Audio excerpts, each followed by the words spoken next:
ಇನ್ನೊಂದು ನಾನು ಗ್ರೌಂಡ್ ಅಲ್ಲಿ ಇದ್ದಾಗ ಅಬ್ಸರ್ವ್ ಮಾಡಿದ್ದೇನಪ್ಪಾ ಅಂತ ಅಂದ್ರೆ, ರಸಿಕ್ ಸಲಾಮ್ದರ್ ಎಂತ ಒಂದು ಕ್ಯಾರೆಕ್ಟರ್ ಅಂತ ಸರ್. ಆ ಮನುಷ್ಯಂಗೆ ಭಯ ಅನ್ನೋದು ಇಲ್ವೇ ಇಲ್ಲ.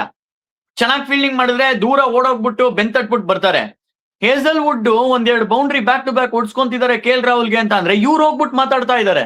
ಇವ್ರೆಲ್ಲಿ ಶಾರ್ಟ್ ಥರ್ಡ್ ಮ್ಯಾನ್ ಅಲ್ಲಿ ನಿಂತಿರೋರು ಬೌಂಡ್ರಿ ಹೊಡ್ಸ್ಕೊಂಡ ತಕ್ಷಣ ಅಲ್ಲಿ ತನಕ ಓಡೋಗ್ಬಿಟ್ಟು ಒಳ್ಳೆ ನಾಯಕನ್ ತರ ಹೇಸಲ್ವುಡ್, ಇವ್ರಿಗೆ ಎಷ್ಟು ವರ್ಷ ಆಗಿದೆಯೋ ಅವ್ರಿಗೆ ಅಷ್ಟು ವರ್ಷ ಎಕ್ಸ್ಪೀರಿಯನ್ಸ್ ಇದೆ ಕಾಂಪಿಟೇಟಿವ್ ಕ್ರಿಕೆಟ್ ಅಲ್ಲಿ. ಅವ್ರಿಗೆ ಹೋಗ್ಬಿಟ್ಟು ಮಾತಾಡ್ತಾ ಇದ್ದಾರೆ ಏನ್ ಹಾಕ್ಬೇಕು ಏನ್ ಮಾಡ್ಬೇಕು ಅಂತ.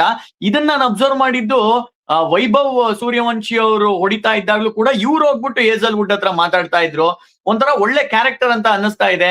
ಅಂಡ್ ಪರ್ಫಾರ್ಮೆನ್ಸಸ್ ಅಷ್ಟು ಚೆನ್ನಾಗಿ ಬರ್ತಾ ಇರೋದ್ರಿಂದ ಅವ್ರ ಕಾನ್ಫಿಡೆನ್ಸ್ ಡಬಲ್ ಅಪ್ ಆಗುತ್ತೆ ಈ ತರದ ಕೆಲಸಗಳನ್ನೆಲ್ಲ ಮಾಡೋದಕ್ಕೆ. ಕ್ರಿಕೆಟ್ ಅನ್ನೋದು ಎಲ್ಲರಿಗೂ ಗೊತ್ತಿರೋ ತರ it's a team game. So ಒಂದು ಎಕ್ಸ್ಪೀರಿಯನ್ಸ್ ಇದ್ದು 300 ವಿಕೆಟ್ ಎತ್ತದವರೇ ಬಂದು ಲೀಡರ್ ಆಫ್ ದ ಪ್ಯಾಕ್ ಆಗಿದ್ರು, ಅವರು ಎಕ್ಸ್ಪೆಕ್ಟ್ ಮಾಡಬಾರ್ದು ಅನ್ನೋ ತರ ಇಲ್ಲ. ಆ ಸಮಯದಲ್ಲಿ ಬ್ಯಾಟ್ ಇನ್ ದ ಬ್ಯಾಕ್ ಬಹಳ ಮುಖ್ಯ ಆಗತ್ತೆ. ಹೇಳ್ದಂಗೆ ಸ್ಟ್ರೈಕ್ ರೇಟ್ 165, ಫಸ್ಟ್ ಬಾಲ್ ಜರುಗಲೇ ಅಲ್ಲ ಕ್ರೀಸ್ ಅಲ್ಲಿ ಅದೇ ಬೇಸ್ ಅಲ್ಲಿ ನಿಂತು ಹಾಗೆ ಎಕ್ಸ್ಟ್ರಾ ಕವರ್ ಮೇಲೆ ಒಂದು 6 ಹೊಡಿತಾರೆ KL ರಾಹುಲ್ ಅವರು. ಅಂದ್ರೆ ಚಿಕ್ಕವರು ದೊಡ್ಡವರು ಎಕ್ಸ್ಪೀರಿಯನ್ಸ್ ಇನ್ಎಕ್ಸ್ಪೀರಿಯನ್ಸ್ ಅನ್ನೋ ಮಾತೇ ಬರಲ್ಲ. ಆ ಸಮಯದಲ್ಲಿ ಆ ಬೆನ್ನ ಮೇಲೆ ಒಂದು ಕೈ ಇರ್ಬೇಕಷ್ಟೇ. ಏನ್ ಹೇಸಲ್ವುಡ್ ಏನ್ ಹೇಳಕ್ ಆಗತ್ತ ಅವರು, ನಡೆಯುವಂತ ವಿಷಯನೇ ಇದು, ನೀವು ನೋಡಿಲ್ದೇ ಇರೋದ ನೀವು ಮಾಡಿಲ್ದೇ ಇರೋದ ಅನ್ನೋ ತರ ಅಂತ ಹೇಳಿದಾಗೆ ಎಂತ ಒಂದು ಕ್ಯಾರೆಕ್ಟರ್. ಎಷ್ಟು ಅನುಭವಿಸಿದವರು ಬೆಂಚಲ್ಲಿ ಕೂತಿದ್ರು ವಾಪಸ್ ಬಂದು ಪರ್ಫಾರ್ಮ್ ಮಾಡ್ತಾ ಇರೋದು ಅಂತದ್ದು. ಸೊ ಖುಷಿ ಆಗತ್ತೆ ಇಂತ ಒಂದು ಅನ್ಕ್ಯಾಪ್ಡ್ ಇಂಡಿಯನ್ ಪ್ಲೇಯರ್ಸ್ ಬೆಳಕಿಗೆ ಬಂದು ಪರ್ಫಾರ್ಮ್ ಮಾಡೋ ಅಂತದ್ದು ಬಹಳ ಖುಷಿ ಆಗತ್ತೆ ನೋಡಕ್ಕೆ.